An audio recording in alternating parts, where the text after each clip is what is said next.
chances are when you clicked on this video that there is a feeling that your life could be, or maybe should be, more fulfilling. Maybe you have gone into a search in the past, maybe you've put it into Google, maybe you put the search term into YouTube to say, how do I live a fulfilled life? And then you found more questions in yourself rather than answers. And how do I know that? Because I've done exactly the same. So in this video, I'm not giving you the answer. I can't, because it's your life. I will not even share what my answer is because, well, that doesn't benefit you, it's my life. What I am rather good at, though, is to identify the right questions. And after watching all the content, after researching all the ideas about it, I distilled it down to 3 questions. Those 3 questions, they helped me to get one step closer to my answer. And I believe they can also help you to go that one step closer to your personal answer, to something that is applicable to your life. I have a dream, that's all I need. I'll make it happen with some work and belief. One thing that a lot of content suggests to you is, if you want to live a fulfilled life, well, you have to have a vision, you have to find your purpose. Now, that sounds like a very easy thing to do, but for most of us, it is not. Yes, maybe some are born with this innate desire for one specific small little thing. That's what all their passion is about. But for many of us, we have lots of things that we enjoy. We could probably do many things and be happy with that. And so answering that question, what's your purpose, probably raises more questions in yourself.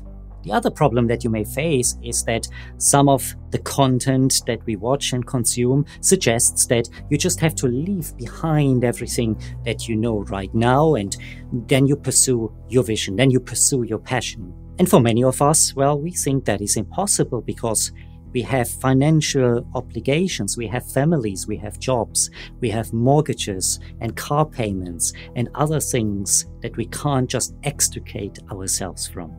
And sometimes the biggest problem of all is that we don't want to change, really.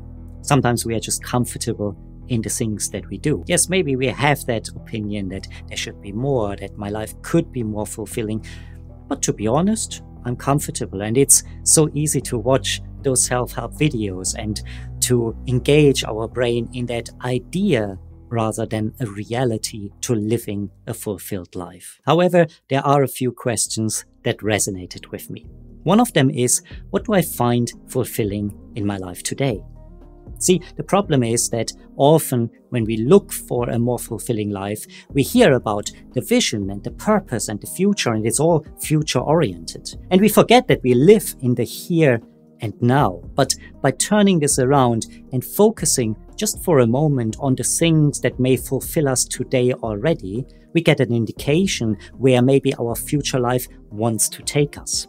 Question number 2 that resonated with me is the question, what am I willing to give up? As much as we often know what is fulfilling to us in our everyday life, we also know all the things that we do that we don't find fulfilling. And I'm not talking about washing up the dishes, that's probably fulfilling only for very few of us. But for most of us, watching a Netflix series isn't fulfilling. It's a nice distraction when we come home in the evening because we don't have to think about anything else, and that's what we're gonna do. Are you willing to give that up in the future? Are you willing to give that up for your search of a fulfilling life?